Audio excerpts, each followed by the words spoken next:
Innal hamdalillah nahmaduhu wa nasta'inuhu wa nastaghfiruh wa na'udzu billahi min sururi anfusina wa min sayyiati a'malina. May yahdihillahu fala mudhillalah wa may yudlilhu fala hadiyalah. Asyhadu an la ilaha illallah wahdahu la syarikalah wa asyhadu anna Muhammadan abduhu wa rasuluhu alladzi la nabiyya wa rasula ba'dah. Allahumma shalli wa sallim wa barik ala Muhammadin wa ala alihi wa sahbihi ajma'in. Qala Allah Ta'ala, ya ayyuhalladzina amanu ittaqullaha haqqa tuqatih wa la tamutunna illa wa antum muslimun.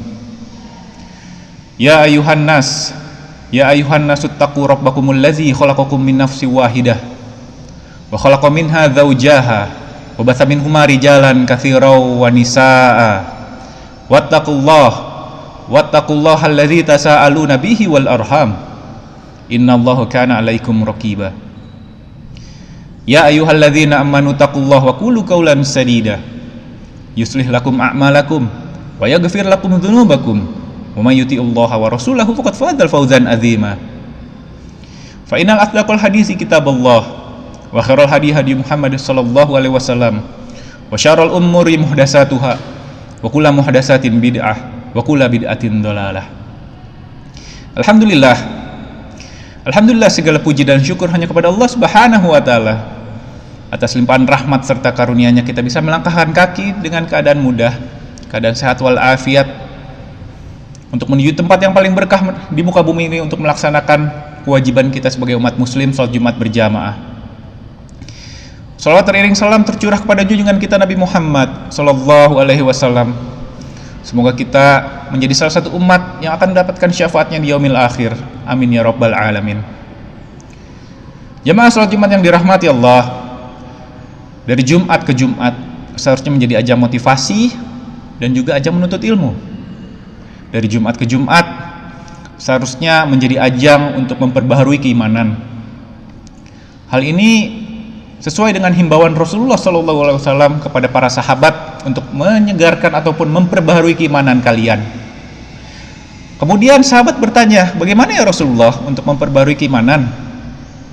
Dan beliau bersabda, perbaharuilah, segarkanlah keimanan kalian dengan banyak-banyak mengucapkan la ilaha illallah.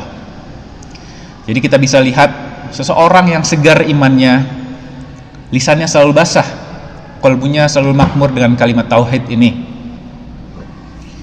Jemaah salat Jumat yang dirahmati Allah, di dalam Al-Quran Allah Subhanahu wa taala menyebutkan waktu-waktu dengan sumpahnya. Yang pertama, wal fajr, wad duha, wasyamsi, wanahari, wal athar. Waktu sebelum malam atau yang bisa kita kenal dengan AM. Pun begitu dengan malamnya, Allah juga menyebutkan dengan sumpahnya, wal laili idza yaghsha wal laili idza tajalla wal laili idza yasar wal laili idza as'as wal laili idza tanaffas, atau PM. Al-Imam Al-Qusairi menyebutkan paling tidak ada dua hal kenapa Allah menyebutkan hal ini. Yang pertama, tentang keutamaan waktu tersebut, agar kita dapat mudah mengetahui amalan apa yang utama pada waktu tersebut. Dan yang kedua, tentang pemanfaatan. Bagaimana kita bisa memanfaatkan di waktu-waktu yang telah disebutkan. Seolah-olah Allah Subhanahu wa taala ingin memberikan pengetahuan bahwa sedang apa kalian pada waktu itu? Apakah sedang beribadah kepada Allah ataupun sedang bermaksiat? Jamaah salat Jumat yang dirahmati Allah, khatib berwasiat kepada diri khatib dan untuk para jamaah sekalian untuk selalu bertakwa dengan sebenar-benarnya takwa. Ittaqullaha haqqa tuqatih wa la tamutunna illa wa antum muslimun. Bertakwalah kalian dengan serius, yang berarti jangan pernah mati kecuali dalam keadaan Islam. Jangan pernah mati kecuali dalam keadaan beriman dan bertakwa. Karena itu yang akan membedakan kita akan mendapatkan siksa yang abadi ataupun kita akan mendapatkan nikmat yang abadi di dalam surganya Allah Subhanahu wa taala. Allah pun memerintahkan di dalam Al-Quran bukan hanya sekedar bertakwa, tetapi saling tolong menolong di dalam ketakwaan. Sesuai dengan firman-Nya, Wa ta'awanu 'alal birri wat taqwa wa la ta'awanu 'alal itsmi wal udwan. Salinglah kalian tolong-menolong di dalam ketakwaan, dan janganlah kalian saling tolong-menolong di dalam perbuatan dosa dan kerusakan. Rasulullah pun sepakat dengan hal ini, sesuai dengan sabdanya yang ditulis oleh Imam At-Tirmizi, wasiat kepada Mu'adz bin Jabal tentang 3 hal. Wasiat ini menjadi asas bagi kita untuk menjalani kehidupan, yang telah dituliskan kembali oleh Imam An-Nawawi dalam kitabnya yang berjudul Arba'in An-Nawawi. Rasulullah bersabda mewasiatkan tentang 3 hal. Yang pertama, ittaqillah haitsuma kunta. Bertakwalah kalian di mana saja kalian berada. Kata Imam An-Nawawi menjelaskan hadis ini, bertakwa artinya takut. Seorang hamba harus mengetahui apa yang mereka takutkan. Kemudian bertakwa artinya berhati-hati. Kata Umar Ibn Khattab, bertakwa itu seperti kita berjalan menuju ke atas bukit, di mana dalam perjalanannya banyak sekali batu-batu kerikil tajam. Jangan sampai kita hanya melihat sesuatu yang besar, tapi kita tersandung ataupun tertusuk oleh duri-duri yang tajam. Jangan sampai kita hanya melihat dosa-dosa yang besar, tapi kita harus juga memperhatikan dosa-dosa yang kecil. Imam Asy-Syafi'i pun telah memberikan ciri-ciri tentang orang ini. Orang-orang yang bertakwa ini, yang pertama, mereka selalu wara', berhati-hati. Jangankan perihal yang haram, yang syubhat pun apabila orang wara', maka akan ia tinggalkan, kata Imam Asy-Syafi'i. Yang kedua, orang yang bertakwa selalu bersedekah, baik pada saat dia lapang ataupun dia sedang saat sulit. Dan yang ketiga, orang yang bertakwa selalu berbakti kepada orang tuanya. Inilah wasiat yang pertama Rasulullah SAW kepada Mu'adz bin Jabal. Kemudian kata Rasulullah dalam sabdanya, wasiat yang kedua, wa'atbi'is sayyatal hasanah tamhuha. Maka tutuplah keburukan kalian dengan kebaikan-kebaikan. Imam An-Nawawi menjelaskan kebaikan di sini yaitu sholat. Jangan sampai orang beriman meninggalkan sholatnya. Pernah suatu ketika ada seseorang yang datang kepada Rasulullah dan berkata, "Ya Rasulullah, zanaitu ya Rasulullah, fatahhirni." Ya Rasulullah, saya telah melakukan perbuatan zina, tolong sucikan saya. Kemudian Rasulullah hanya diam saja dan mengajak orang itu untuk sholat asar.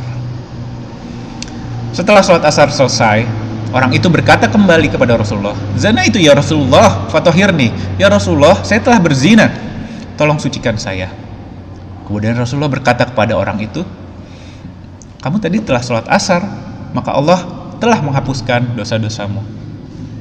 Begitu pentingnya sholat, karena sholat merupakan tiang agama. Sholat juga yang bisa membentengi kita dari perbuatan mungkar.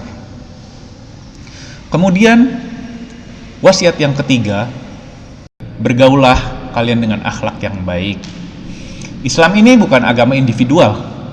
Kita tidak seperti umat Bani Israel yang hanya mementingkan ibadah individu. Dalam berbagai hadis, Rasulullah SAW selalu mengingatkan bahwa tanda-tanda keimanan seseorang dikaitkan dengan sifat sosialnya dia. Man kana yu'minu billahi wal yaumil akhir falyakul khairan aw liyasmut. Barang siapa yang dia beriman kepada Allah dan hari akhir, maka baiknya dia berkata baik atau diam. Begitulah indahnya Islam. Dan itulah 3 wasiat Rasulullah yang bisa kita ambil. Mudah-mudahan bermanfaat. Barakallahu li wa lakum fil Qur'anil azim. Wa nafa'ani wa iyyakum bima fihi minal ayati wa dzikril hakim. Aqulu qouli hadza wa astaghfirullah li wa lakum wa li sa'iril muslimina min kulli dzambin wastaghfiru innahu huwal ghafurur rahim.